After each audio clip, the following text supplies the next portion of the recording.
علی بھائی، آج کا پہلا سوال ہے، دین اسلام میں عید کی قربانی کے پیچھے کیا حکمت پوشیدہ ہے اور اسے سنت ابراہیمی علیہ السلام کیوں کہا جاتا ہے؟ دیکھیں جی، یہ جو عید قربان کی قربانی ہے، یہ حضرت ابراہیم علیہ السلام کی یادوں میں سے ایک یاد ہے جو اللہ تعالیٰ نے قیامت تک کے لیے انسانیت میں باقی رکھی ہے۔ قرآن حکیم میں اس کی تفصیلات موجود ہیں، ان کو ڈسکس کرنے سے پہلے ایک میں کرامت عرض کر دوں۔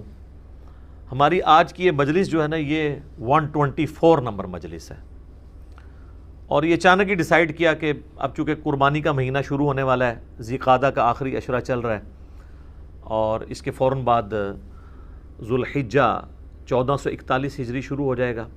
آج کی ہماری یہ اسٹوڈیو ریکارڈنگ 19 جولائی 2020 کی ہے، تو آلموسٹ یہ 21 جولائی کو امید ہے کہ یہ ذو الحجہ کا مہینہ شروع ہو جائے گا۔ تو یہ اچانک سب کچھ ہوا، اور پھر ہم نے پچھلے ہی ویک میں یہ فلوٹ کر دیا اپنے واٹس ایپ گروپس میں کہ پوری دنیا سے سوالات کلیکٹ کیے جائیں تاکہ کوئی سوال باقی نہ رہے۔ یہ 50 کے قریب سوالات ہم نے اکٹھے کیے، تو میرے دل میں ایک قلق تھا کہ کاش یہ 125 نمبر مجلس ہوتی، کیونکہ یہ ہماری اسپیشل مجلس ہے، 124 نہ ہوتی۔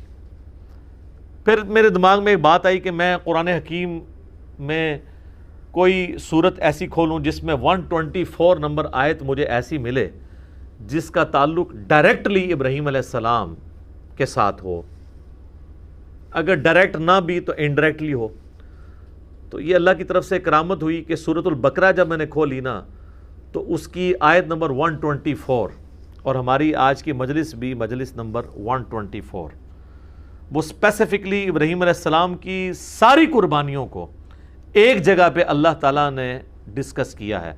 سورۃ البقرہ آیت نمبر 124، اعوذ باللہ من الشیطان الرجیم، بسم اللہ الرحمن الرحیم، وَإِذِ ابْتَلَىٰ إِبْرَاهِيمَ رَبُّهُ بِكَلِمَاتٍ فَأَتَمَّهُنَّ، اور جب جب آزمایا ابراہیم کو اس کے رب نے جن جن باتوں میں، فَأَتَمَّهُنَّ، وہ تمام باتوں میں پورا اترے۔ ابراہیم علیہ السلام کی اللہ تعالیٰ ہمارا جب بھی آزمائش کی گئی، وہ آزمائش میں 100/100 نمبر لے کے کامیاب ہوئے۔ قَالَ إِنِّي جَاعِلُكَ لِلنَّاسِ إِمَامًا، یہ اسی آیت میں۔ تو ہم نے بھی پھر کہا کہ ابراہیم، ہم تمہیں پوری انسانیت کا امام بنائیں گے۔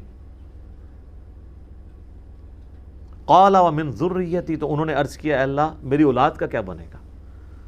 قَالَ لَا يَنَالُ عَهْدِ الظَّالِمِينَ، اللہ نے فرمایا تمہاری اولاد میں جو ظالم لوگ ہیں نا، ان تک میرا یہ وعدہ نہیں پہنچے گا۔ یعنی اس میں امپلائیڈ ہے کہ جو ظالم نہیں ہوں گے ان تک وعدہ پہنچے گا۔ بنی اسرائیل میں پہنچا ہے، انی فضلتکم علی العالمین، اور اس کے بعد بنو اسماعیل میں ہمارے محبوب صلی اللہ علیہ وآلہ وسلم آئے، اور یہ سارا معاملہ آگے سے چلا۔ ہم یہ کہتے ہیں ہم دین ابراہیمی کے اوپر ہیں۔ نبی علیہ السلام کو جس دین کی پیروی کا حکم دیا گیا وہ دین ابراہیمی ہے۔ ملت ابیکم ابراہیم وسماکم المسلمین من قبل وفی ھذا، پیروی کرو ابراہیم علیہ السلام کی ملت کی جس نے تم سے پہلے ہی تمہارا نام مسلم رکھ دیا تھا، اور اللہ نے بھی اس قرآن کے اندر تمہارا نام مسلم رکھا ہے۔ تو ابراہیم علیہ السلام کی زندگی قربانیوں سے پر ہے، اس میں کئی ایک واقعات ہیں جو ہماری اس شریعت کا حصہ ہیں، مختلف عبادات کی رسومات کے طور پہ۔ انہی میں سے ایک عبادت جو ہے وہ حج کی عبادت بھی ہے، اور اس میں اللہ تعالیٰ نے قربانی کی سنت کو قیامت تک کے لیے باقی رکھا۔ اسپیسیفکلی تو یہ حج والوں سے ریلیٹڈ ہے۔ اب جو لوگ حج کے لیے نہیں جا سکتے، صاحب استطاعت نہیں، تو ان کے لیے پوری دنیا میں سنت ابراہیمی کو جاری کر دیا گیا عید قربان کی قربانی کی صورت میں۔ تو اس کے پیچھے جو اللہ تعالیٰ نے ایک ظاہری سبب بنایا حضرت ابراہیم علیہ السلام کی قربانی کا، اس کا ذکر سورہ الصافات کی آیت نمبر 100 سے آنورڈ موجود ہے۔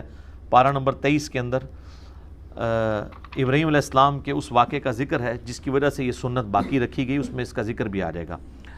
ابراہیم علیہ السلام کے بارے میں اللہ تعالیٰ فرماتا ہے کہ جب وہ اپنی قوم کو چھوڑ کے اتنی قربانیوں کے ساتھ نکلے، ہجرت انہوں نے اختیار کی، تو انہوں نے اللہ کے حضور دعا کی، ربی حب لی من الصالحین، اے میرے رب مجھے صالحین میں سے اولاد عطا فرما۔ 87 ایئرز ایج ہو چکی ہے ابراہیم علیہ السلام کی، بے اولاد ہیں، 87 سال عمر۔ بیوی بھی بڑھیا ہو چکی ہے، 80+ ہے، اب وہ اللہ سے دعا کر رہے ہیں اللہ مجھے اولاد دے۔ 87 سال کی عمر میں ان کو اولاد ملتی ہے، اور وہ بچہ جب 12 سال کا ہوتا ہے، چلنے پھرنے کے قابل ہوتا ہے ان کے ساتھ۔ ابراہیم علیہ السلام کے بڑھاپے کا سہارا 99 ایئرز ان کی ایج ہو چکی ہے، اس وقت اللہ تعالیٰ کی طرف سے ایک حکم آ جاتا ہے انتہائی آزمائش والا۔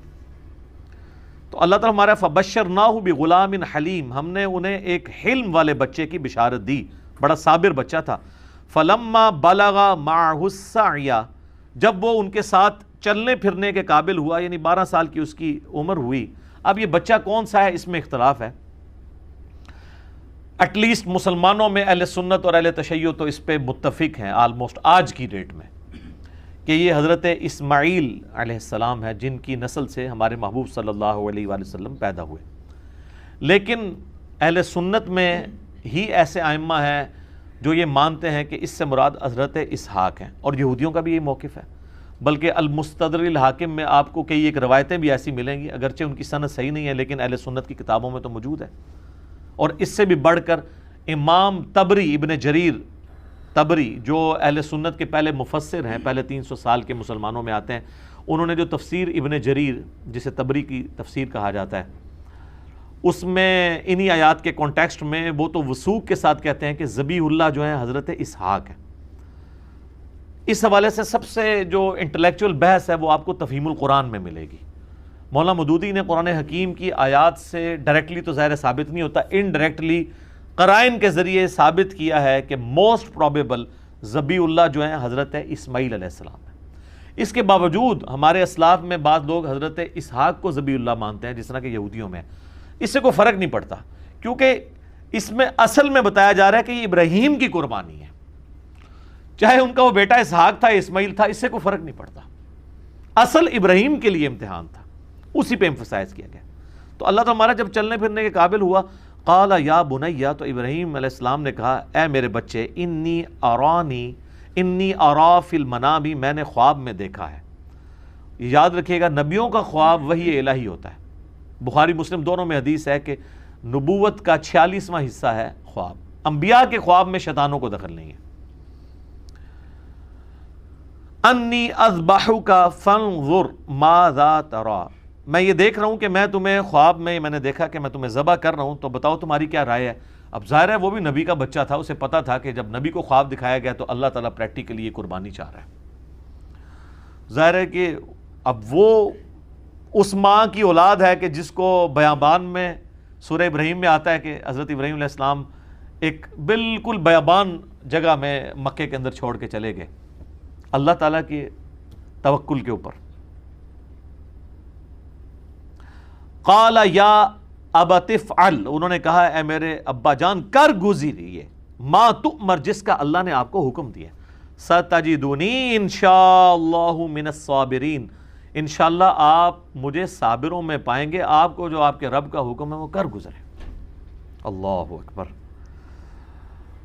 فلما اسلما وتلہ للجبین، جب وہ ان دونوں نے سر تسلیم خم کیا، اچھا اللہ تعالیٰ اب دونوں کا ذکر کر رہا ہے، یعنی حضرت ابراہیم بھی اور ان کا بچہ بھی، اسماعیل ہوں یا اسحاق کوئی بھی، دونوں نے اللہ کے حضور سر تسلیم خم کیا۔ وتلہ للجبین، اور ماتھے کے بل لٹا دیا حضرت ابراہیم نے اپنے بچے کو۔ ماتھے کے بل اس لیے لٹایا کہ کہیں غلطی سے میری نظر بھی چہرے کی طرف نہ پڑے اور شفقت پدری جو ہے وہ کہیں پہ ٹریگر نہ کر جائے، تو میں دیکھوں بھی نہ۔ وَنَادَيْنَاهُ أَن يَا إِبْرَاهِيمُ، تو اللہ تعالیٰ فرماتا ہے عین اس موقع پہ جب وہ چھری چلانے لگے، ہم نے پکارا کہ اے ابراہیم، قد صدقت الرؤیا، بے شک تو نے سچا کر دکھایا اپنا خواب۔ اِنَّا كَذَلِكَ نَجْزِي الْمُحْسِنِينَ، بے شک ہم اس طریقے سے ہی جزا دیا کرتے ہیں محسنین کو۔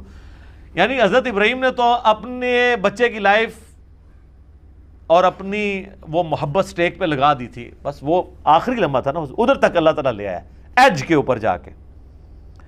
ان ھذا لہو البلاء المبین، اللہ تعالیٰ فرما رہا ہے یہ بہت ہی بڑی آزمائش تھی جو ہم نے ابراہیم پہ ڈالی۔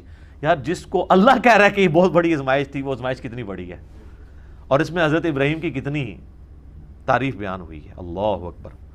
تو اللہ تعالیٰ فرما رہا ہے وَفَدَيْنَاهُ بِذِبْحٍ عَظِيمٍ، تو ہم نے اس سے فدیہ اس کی جگہ ایک بہت بڑی عظیم قربانی کا بنا دیا، یعنی وہ آسمان سے اللہ کی طرف سے ایک مینڈا نازل ہوا۔ وَتَرَكْنَا عَلَيْهِ فِي الْآخِرِينَ، اور ہم نے اس سنت کو باقی رکھا آنے والوں میں۔ سلام علی ابراہیم، سلامتی ہو ابراہیم کے اوپر۔ كَذَلِكَ نَجْزِي الْمُحْسِنِينَ، اسی طریقے سے ہم اپنے نیکوکار بندوں کو بدلہ دیا کرتے ہیں۔ اِنَّهُ مِنْ عِبَادِنَا الْمُؤْمِنِينَ، بے شک وہ ہمارے عبادت گزار بندوں، خاص بندوں میں سے تھے۔ وَبَشَّرْنَاهُ بِإِسْحَاقَ نَبِيًّا مِنَ الصَّالِحِينَ، اور ہم نے بشارت دی پھر انہیں اسحاق کی جو صالحین نبیوں میں سے تھا۔ اسی کے تحت یعنی مولانا مودودی کا موقف ہے، چونکہ حضرت اسحاق کا ذکر بعد میں آ رہا ہے تو اس سے یہی لگ رہا ہے کہ حضرت اسماعیل تھے اور حضرت اسحاق ان سے چھوٹے تھے۔ تو قرآن میں یعنی جو تورات میں حضرت اسحاق کو ذبیح اللہ کہا گیا ہے، لیکن چونکہ وہ ٹیمپرڈ فارم میں ہے، مہیمن اس پہ نگہبان تو یہ والی کتاب ہے، تو اس میں جو اشارہ ہے وہ حضرت اسماعیل کی طرف ہی ملتا ہے۔ تو اللہ تعالیٰ فرما رہا ہے کہ یہ جو ہم نے اس قربانی والی سنت کو آنے والوں میں باقی رکھا، حج کی شکل میں بھی باقی رکھا اور عید قربان کی شکل میں بھی باقی رکھا۔ اور سورۃ الحج میں اللہ تعالیٰ نے حج کی قربانی کا ذکر کیا ہے اور اس قربانی کو شاعر اللہ اللہ تعالیٰ نے ڈکلیئر کیا ہے۔ اور یہ والی جو ہم جس قربانی عام جو عید قربان کا ذکر کر رہے ہیں، یہ بھی اس پہ تو پوری صورت ہے، انا اعطیناک الکوثر فصل لربک وانحر، اپنے رب کا نام لے کر قربانی کرو اور نحر کرو۔ تو یہ حضرت ابراہیم علیہ السلام کی یادیں ہیں جی، جو اس امت میں باقی ہیں سنت ابراہیمی کی شکل میں۔ لیکن اس میں اللہ تعالیٰ نے ایک بات کلیئر کٹ فرما دی، سورۃ الحج میں قربانی کا ذکر آیا تو اللہ تعالیٰ نے فرمایا کہ اللہ تعالیٰ کو نہ تو تمہاری ان قربانیوں کا خون پہنچتا ہے، نہ ہی ان قربانیوں کا گوشت پہنچتا ہے، بلکہ اللہ تمہارے دلوں کے تقوی کو چیک کرتا ہے۔ اسی کو سپورٹیو وہ صحیح مسلم کی حدیث ہے کہ اللہ تعالیٰ تمہاری شکلوں اور مال کو نہیں دیکھتا، دلوں اور اعمال کو دیکھتا ہے کہ کس نے اللہ تعالیٰ کے لیے کمٹمنٹ شو کی ہے، اس کا اخلاص اللہ کے لیے کتنا ہے۔ تو اس حوالے سے ایک آخری بات میں کر دوں، پھر انشاءاللہ اگلے سوالات کی طرف چلتے ہیں، کہ حضرت ابراہیم علیہ السلام کی شخصیت وہ شخصیت ہے کہ ہمارے نبی کو ان کی پیروی کا حکم دیا گیا قرآن میں کئی جگہ پہ۔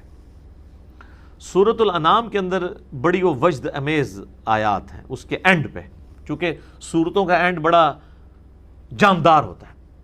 قل اننی ہدانی ربی الی صراط مستقیم، اے نبی تم فرما دو بے شک مجھے تو میرے رب نے ہدایت کا راستہ دکھا دیا ہے، صراط مستقیم کا۔ دین القیم ملت ابراہیم حنیفہ، یہ دین وہ ہے جس کی طرف اللہ نے میری رہنمائی کی ہے، جو کھڑا ہے ابراہیم کی ملت پہ، جو حنیفہ تھے، سب سے ٹوٹ کے ایک اللہ کے ہو جانے والے۔ وما کان من المشرکین، اور وہ مشرک نہیں تھے۔ سب سے بڑی ڈگری یہ ہے قیامت والے دن، کہنے کو تو یہاں پہ لاکھوں دعوے دار ہیں ہم شرک نہیں کر رہے، لیکن خواہش نفس کو بھی شرک کہا گیا۔ افرائیت من اتخذ الہہ ہوا، نبی بھلا اس شخص کو دیکھا جس نے اپنی خواہش نفس کو اپنا رب مان لیا۔ تو اس درجے میں کہ دنیا کا کوئی گناہ بھی دیکھا جائے تو وہ کسی نہ کسی درجے میں شرک کے شجر خبیثہ کی کوئی شاخ بنتا ہے۔ تو ہر اعتبار سے ابراہیم کو اللہ تعالیٰ نے محفوظ کیا ہے اور یہ ڈگری دی ہے، وما کان من المشرکین۔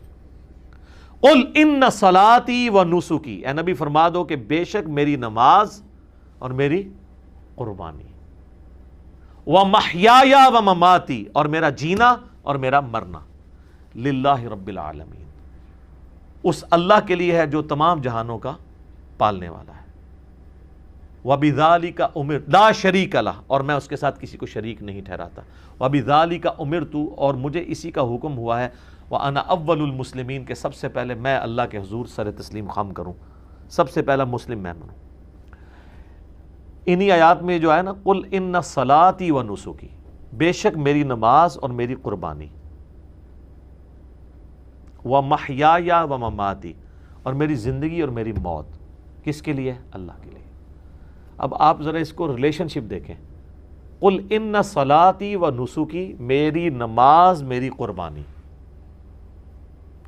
وَمَحْيَايَ وَمَمَاتِي، میرا جینا اور میرا مرنا اللہ کے لیے۔